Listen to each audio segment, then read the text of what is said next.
when we're dealing with the Democrats, there's going to be a lot of fall guys. Yep. Okay, a lot of people are going to go down who had orders from somebody else, and, Sharon, Lisa, Tanisha is going to take the blame. We saw that happen in New Jersey. What was it, New York? Some dude goes down for, some scammy stuff that Democrats are doing with the votes, et cetera, et cetera. But at the end of the day, I understand how the world works, okay? I understand how the Western Empire works, okay? There is a pendulum that swings from left to right, okay? And we've seen this time and time again throughout history, okay? The left has gotten way too strong. It's gotten way too out of hand. People are pushing back against the leftist style, the trans stuff, all of that stuff, right? So what happens? You swing things back to the right. Now, I saw this happening because you saw the media started to come in a little bit more centered. Mm-hmm. I don't know if you guys know that, but... Well, even Jeff Bezos, he's getting the Washington Post to open up opinion columns about free markets, things like that, even though the fact that Bezos and Zuckerberg have historically were going very much the other direction when the winds were blowing the other direction. Right. And then you got Zuckerberg coming out. He dressing like a rapper now. You know what I'm saying? Yeah. You can't fool me. So you start, and then all these guys are popping up, next to Trump, et cetera, et cetera. So we're starting to see this swing to the right. And there's a lot of assistance that's happening from the Democratic Party to help that move along. You saw the canon of Jay Reid, Joyanne Reid, I call her Jay Reid, got rid of her. Then they brought the new black lady in there. She's way more centered and, makes more sense, is not so fringe. You got Stephen A. Smith. Stephen A. Smith is doing conversations. He's got a huge contract extension with the addition of allowing him to talk about politics. You think? Don't you think that the swing of the voters has an effect on this? Like, I feel like the results of the election, considering how many counties went for Republicans versus how many went for Democrats, which is I don't think they picked up any counties. I think the Republicans picked up something like 20 counties nationwide or something like that. And winning the House and winning the Senate. Don't you think that has an effect on why they're doing this?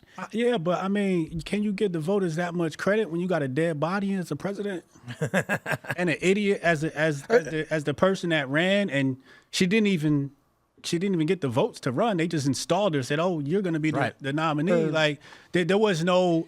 Well, if it was something that it was. There was no competition. Is my point. There was no competition. There was the Democrats had nothing. Yeah, but I don't think that's because I don't think that's by design. I think that they didn't have any leaders that were actually compelling to run. That's why they went with Biden. Well, they didn't go with Biden. They got rid of Biden. No, I mean that's after the primary and all of that, and then they installed Kamala. Well, I mean, that was a terrible idea. Yes, it was. I agree. It was terrible trash. What I'm saying is that's why they went with Biden in 2020, because they didn't have someone that was a standout leader that was clearly going to beat Donald Trump. Well, I think they got Biden because they could have he was familiar. He was already in the White House. You can get the Obamas to get behind him. The black vote wasn't going nowhere because they already knew it was Biden. That's their guy. But doesn't that imply that that's the vote that's doing it and not like... Yes, but the vote can be manipulated.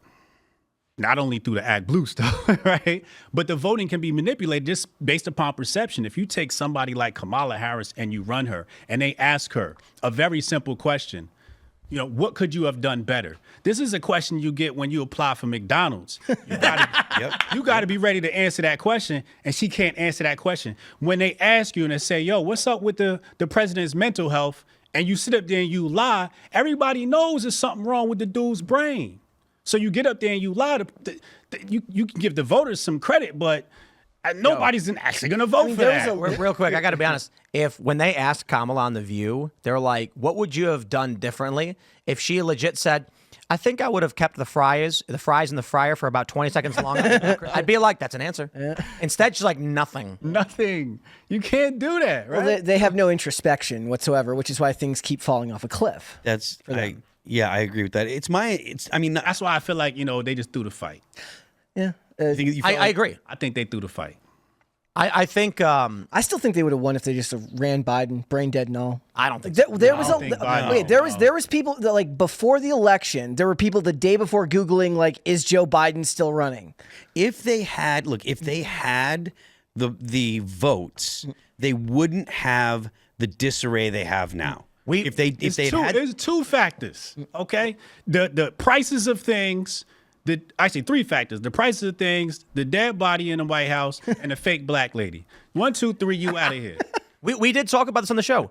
When we were asking, why are they running with Biden? Why are they running with Kamala? Right. And one of the potential scenarios was they know they can't win no matter what they do. Correct. So they're saying, don't waste any potential, lineup we would have in the next 10 years. Throw out a dead body and just see what we get. Thanks for checking out this clip from Timcast IRL. Make sure to watch the show live Monday through Friday at 8 p.m. Subscribe to this channel, and we will see you all there.